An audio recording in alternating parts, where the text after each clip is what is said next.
Ndị be anyị ekelekwanụ m unu. Asị m ka nkụ echiri ya zelụ. Asị n'ụbọchị nkịta adịrị na anyị na mma. Na ya dịka echi na-eche ada agwụ agwụ. Otu anyị kwuru otu akụ ya dịrịrị. Ise. Dịka o si dị, ụmụnne m, ife a bụkwa Eastern News 24 ka isi wee wetara ya bụ nnukwu ozi dị oke mkpa. Ya bụ ife bụ gbasata maka ihe na-eme na Eastern Region anyị nọ n'ime ya. Ana gbasata maka ife na-eme na the whole Nigeria anyị nọ n'ime ya. And also gbasata maka nwere onwe ndị Igbo na-azọ n'iru akwụkwọ. Dịka o si dị, enwere ya update anyị wetara unu. Nnukwu update anyị achọkwunu ga ya bụ ife. Maka gịnị anyị achọghị ka mmọnwụ n'ilu mmọnwụ, anyị achọghị ikwu maka ya bụ ife update ji maka ya wee bịa. Mana ya bụ ife bụ update bụ ihe anyị kwesịrị ịma ka ama n'ebe mmiri si wee baa opi ụgbọgọrọ n'obodo a. So ị ga-esi ya bụ ife edropụla your own comment n'iru akwụkwọ ife ichelụ n'ụdị nke gị pụrụ iche gbasata maka ihe ndị anyị je gị n'ugbu a. All right, over to you. Security and the violence that seems to have erupted in the southeast. Well, what we are seeing in the southeast is synchronized violence. Synchronized by certain people. Definitely not by Igbos. Okay. Those people who are doing that are foreigners. If you see a group of Igbo people moving, from their physiognomy, you will know. Now, one of the things that people did in the southeast was to get close to them, speak Igbo to them, and without exception, they responded in broken English. And you saw the other man speaking on Sunday, being displayed by the police as the only surviving person among those who attended to burn the prisons again. The man was given an Igbo name. And when he spoke, he had a northern accent. But back to your question about what is really happening. In the past 2 years or more, the clamor for a president of Nigeria coming from the southeast has been on. And if you notice, up to the past 3 months, there was no problem in the southeast. 4 months. What happened? Suddenly, if you read some papers published in Abuja, you see Igbos are killing Northerners. You call those in the south, they say, what are you talking about? It has nothing to do with any Igbo man or any Northerner. What we are witnessing is a programmed action by some people to destabilize the southeast, indeed the whole of Igbo land, with a message: Igbo land is unstable. If you're unstable, how then can you produce a president? That is the real key in issue. The herdsmen have always been there. But if you notice, for the past 3 or 4 months, issue of the herdsmen had died down. Except in Ebonyi State, where up to last Sunday, the herdsmen were still killing people. But we cannot deny the fact that this destruction and arson attacks are taking place in the southeast region on security formations, on electoral body, INEC offices, and of course killing of the security officials themselves. So the question is, how does this make a call or a point for, or an argument for inclusion? If you say marginalization and inequity has been, the reason for this clamor, and some will say for the clamor of cessation, how do these arson attacks and killings and destruction make a point for inclusion? And who stands to benefit from these attacks? Why have they not gone? Why do they continue to recur, in your own opinion? First correction is this: who is doing the destruction? Exactly. Who is attacking police formations? Who is attacking the INEC? If you notice the targets: election conducting body, security body. In the first place, Igbos are not destroyers. Igbos are builders. Since the end of the war, the federal government has not been building police stations in the Igbo land. Every structure you see there, apart from the old prisons in Owerri, which was built in the 1950s, is the result of the contribution of people. I'll give you an example. I come from a Himemba local government of Imo State. Recently, the police divisional quarters was destroyed, I think 2 or 3 weeks ago.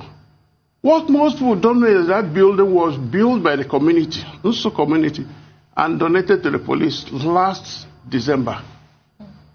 So why will the people who built turn around to destroy? For what purpose? The average Igbo man knows that those who are doing the destroying are not Igbos. The special squad of security men sent by federal government are also not Igbos. Okay. So it's a case of the policemen will come, shoot into the air, stray bullet will land on people. And then the unknown gunmen will move around in brand new Hilux trucks. Shoot into the air, with faces covered. Once in a while, people will get close and do like this, and then they take closer look at them. So if you say the Igbos are not destroying, who then is carrying out these attacks? The unknown gunmen. It is not by accident that they call them unknown gunmen. That's why I said, if you go to Alaba today, you know there's an Igbo section. If you see there, from the physiognomy, you say these are Igbos. If you turn towards the right, you see Alaba Rago. That's where the houses, the house traders are. You also see their physiognomy. If I go to Jankara Market here in Lagos, you don't need to be told these are Yorubas. So if the unknown gunmen cover their faces, once in a while people go, they speak Igbo to them, sing in Igbo, they won't even respond. This is quite a strong... It is a revelation. Yeah. But the biggest problem they have now in Igbo land is that if they see somebody of my age, they will go after me. Police will arrest me and call me a financier. If they see my son, they will grab him and say he's an activist. Send him to the police station, military barracks, or anywhere.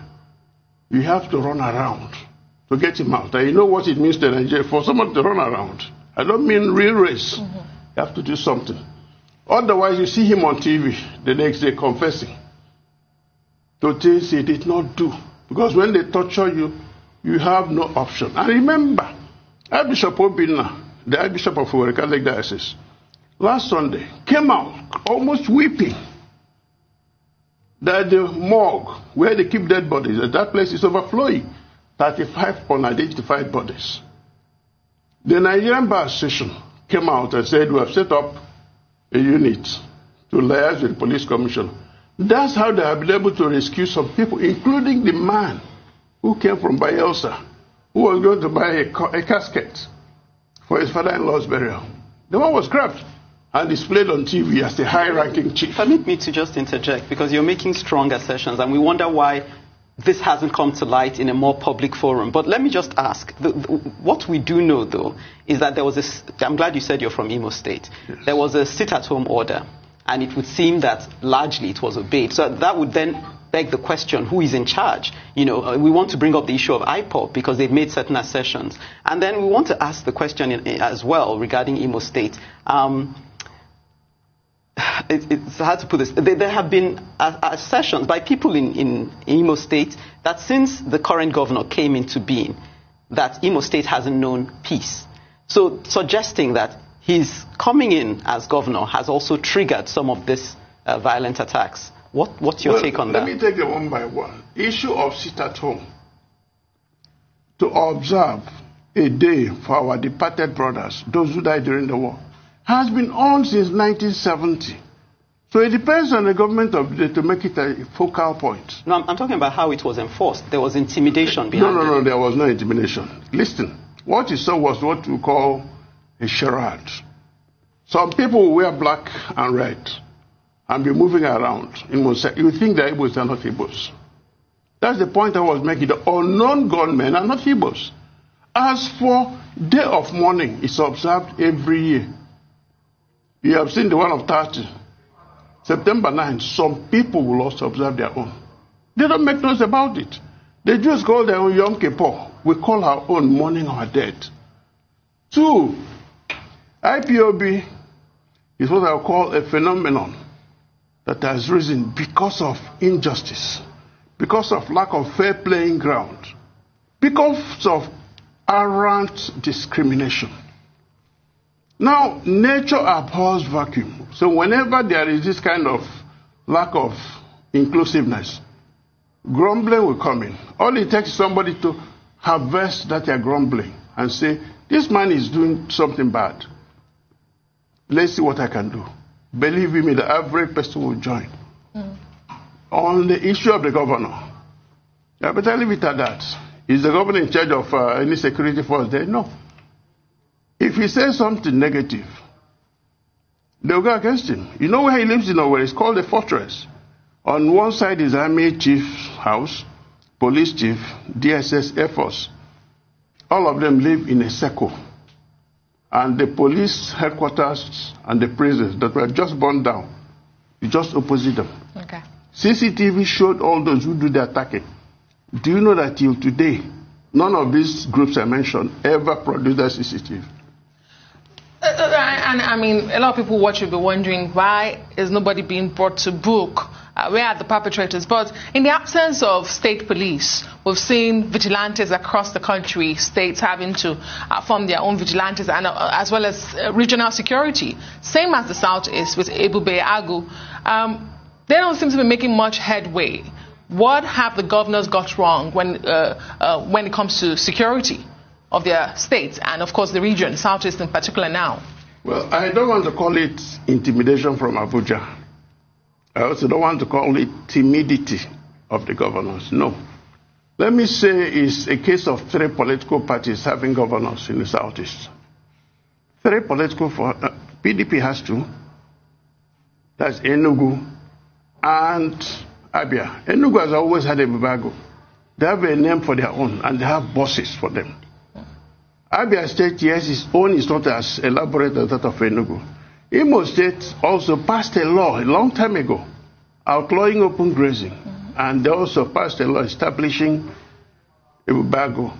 But then the governor said he has sent some people to train the military barracks in Anambra State so that when they come, they form the nucleus.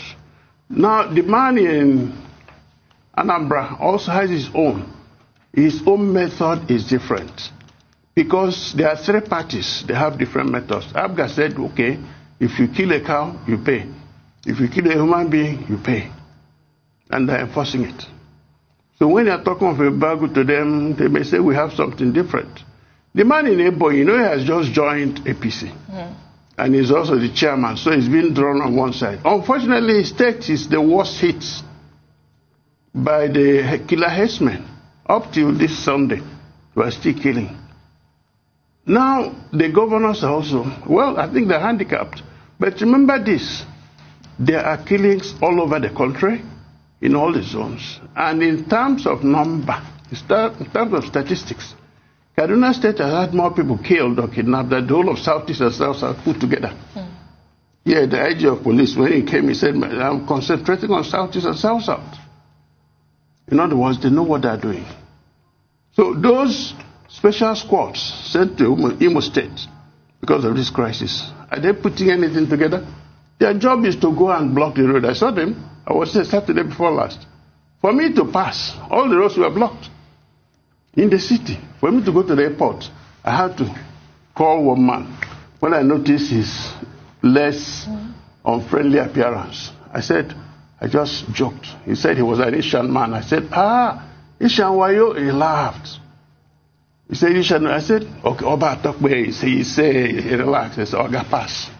That's how I was able to go to the airport. The next day, being Sunday, Golak was killed. The insecurity there is there, but it's artificial. Okay. You seem to be blaming, sorry, you seem to be blaming everyone else, particularly the federal government, except for those in the region. Because we are not destroyers.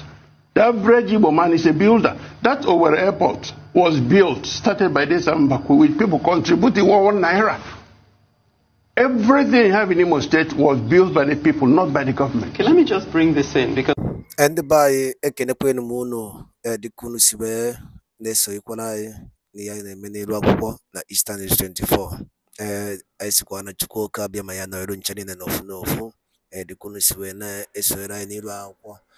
Edikosi de Onanugonu Kayabi face we Batawekulo, Onanugun 1 night Wakuni Kefi Ode Kubasta Maka Yabienda Nini Nugase Nine 1 night Ugase Bastamaka open grazing bill. Kabaroke drop your own comment on the comment section below. Thank you and also stay tuned at Eastern News 24. Kemesiano Mundem.